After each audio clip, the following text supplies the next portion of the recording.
There's a moment I want you to picture. A man sitting across from his wife or his girlfriend at a kitchen table. She's talking.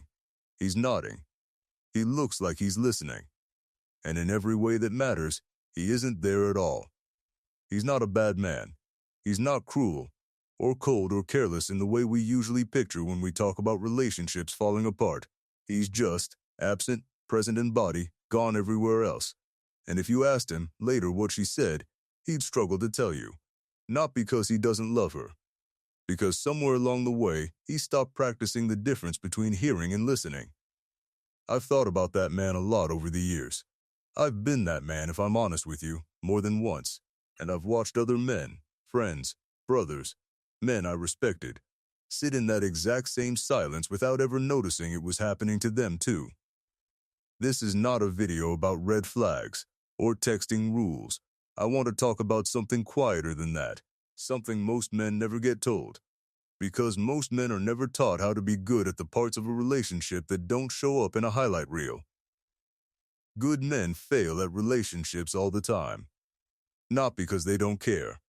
Because no one ever taught them how care is supposed to look, day to day, when nobody's watching. And if you're honest with yourself for the next 15 minutes, you might recognize yourself somewhere in what I'm about to say. That's not an accusation. That's the whole point of this channel. Let's start with the pattern, because it repeats itself in almost the exact same shape in almost every relationship I've ever seen come apart slowly. It starts with silence, not a dramatic silence, nothing you'd notice if you weren't looking for it. A man stops asking questions he used to ask. He stops noticing the small shifts in her mood, the tired sound in her voice, the difference between an "I'm fine" that means fine and one that means "please ask me again." He isn't ignoring her on purpose. He's just on autopilot. Work, dinner, television, sleep, repeat, and here's the part that stings. If you let it, distance in a relationship is rarely caused by one big betrayal. It's caused by 1,000 small absences that nobody bothered to add up. A man can go years without raising his voice, without a single affair, without ever doing anything a courtroom would call wrong, and still lose the best thing in his life, one unnoticed evening at a time. I want to be direct with you here, because that's what this channel is for. If you've ever heard the words "you've changed" or "I feel alone even when you're home," and your first instinct was to defend yourself, I understand that instinct. But I want you to sit with the possibility, just for a moment, that she wasn't attacking you. She was trying to hand you a map back to her, and you were too tired or too proud to take it. Think about the last real conversation you had, not about logistics, not about the kids or the bills or what needs fixing around the house, but about her. When was it? If you have to search hard for the answer, that search is the answer. So why does this happen to good men specifically? Not lazy men, not selfish men. Good men. Stay with me, because this next part is the part almost nobody says out loud. It happens because most men were never taught how to be present. We were taught how to provide. We were taught how to protect, how to fix, how to solve. Somewhere in the way a lot of us were raised, love got translated into labor. You show love by working hard, by paying the bills, by not complaining, by handling things quietly on your own. Nobody sat us down and said, attention is a form of love too. Nobody told us that the way you look at someone when they're speaking is doing as much work in a relationship as any paycheck ever will. I think about my own father sometimes. A good man, by every measure his generation handed him. He worked. He never left. He never raised a hand to anyone in our house. And I remember, as a boy, watching my mother try to tell him something that mattered to her, and watching him nod along while his eyes stayed on the television. He wasn't unkind. He simply didn't know there was a different way to sit at that table. Nobody had ever shown him one. So a man grows up believing he's doing everything right. He's providing. He's not cheating. He's not raising his hand, not raising his voice. By the measure he was handed, he's a good man. And then one day he's sitting alone in a house that used to be full, wondering what he did wrong, when the honest answer is nothing dramatic. He simply never learned that showing up quietly every single day was the actual job. This isn't an excuse. I want to be clear about that.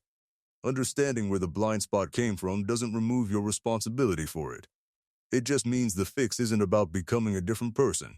It's about learning a skill nobody handed you the first time around. Here's where it gets practical, because I'm not interested in just naming the problem and leaving you there. The first shift is small, and it will feel almost too simple to matter. When she's talking to you, put down what's in your hands. Not because it's a rule, because attention is the only currency that proves, without saying it, that someone matters more to you than your phone, your show, your fatigue. Most men think grand gestures repair distance.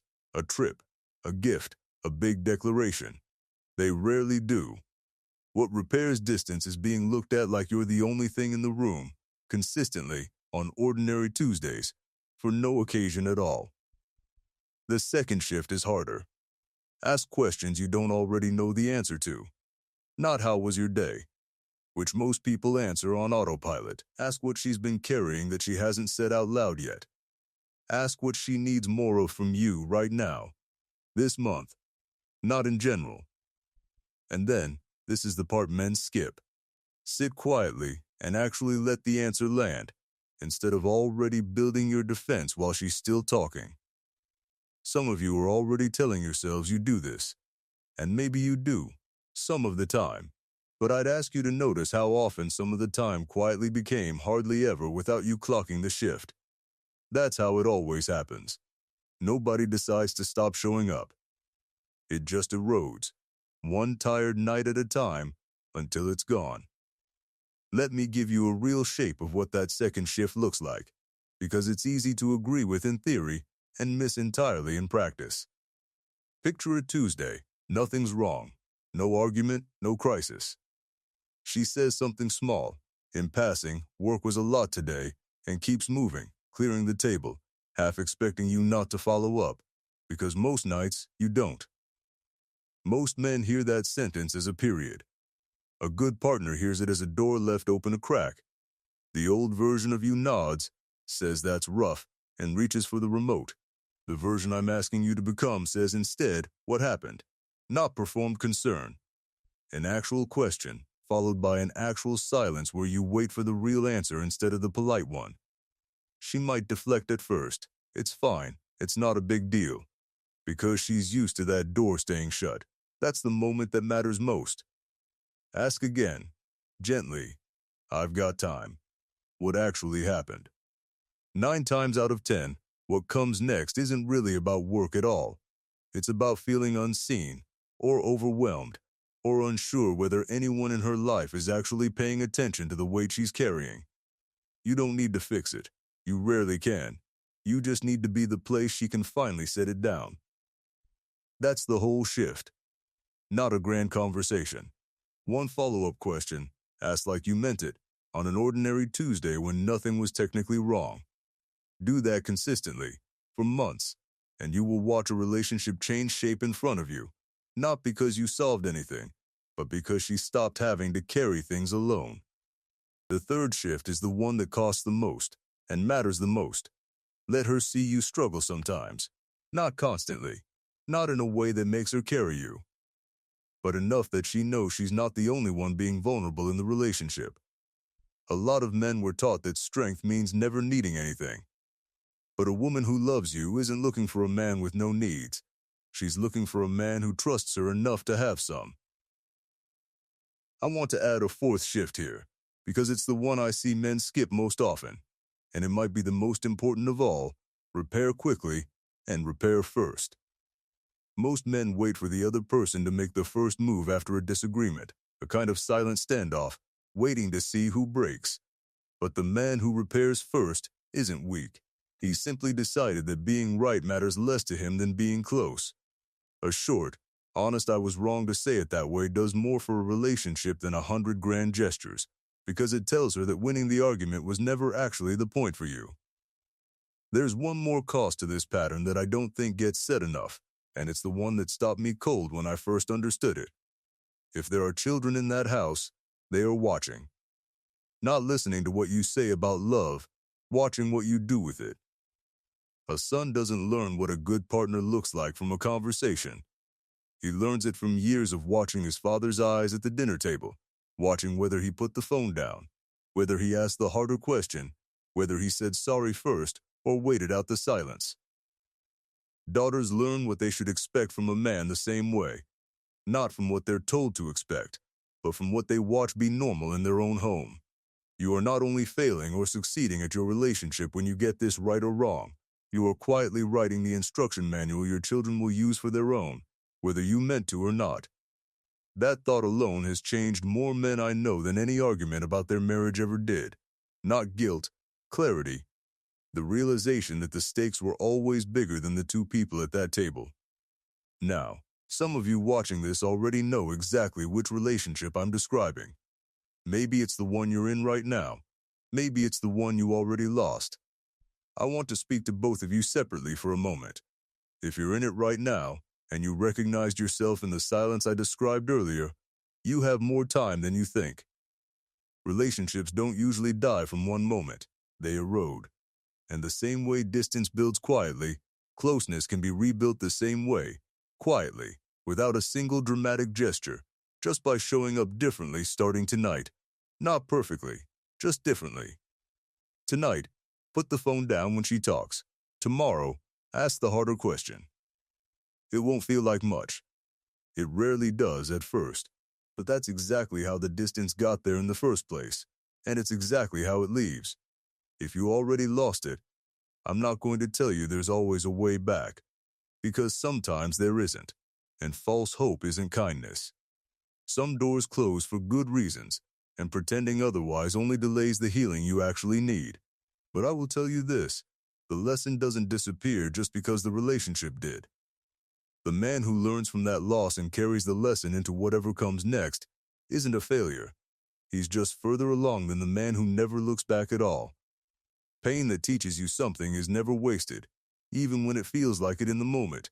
I've known men who spent years angry at what they lost, and I've known men who spent that same stretch of time quietly becoming someone their next relationship would be lucky to have.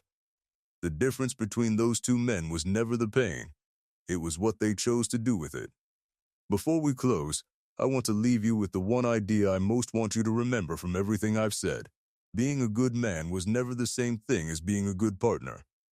You can be honest, hardworking, loyal, and still fail at the quiet, unglamorous work of making someone feel seen every day.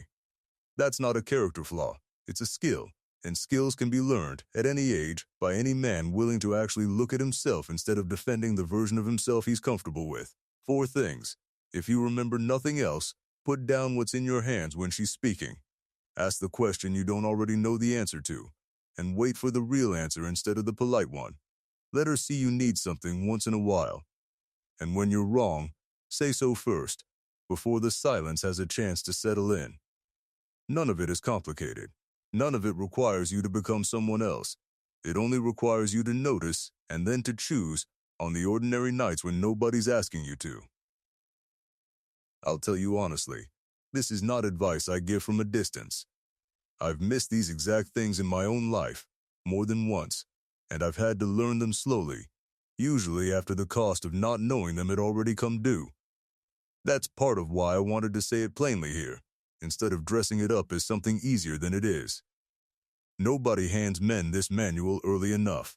Most of us write it ourselves, in hindsight, out of what we wish someone had told us before it mattered. So if you take one thing from the next 15 minutes of your life that you spent here, let it be this. You don't need to wait for a crisis to start practicing this.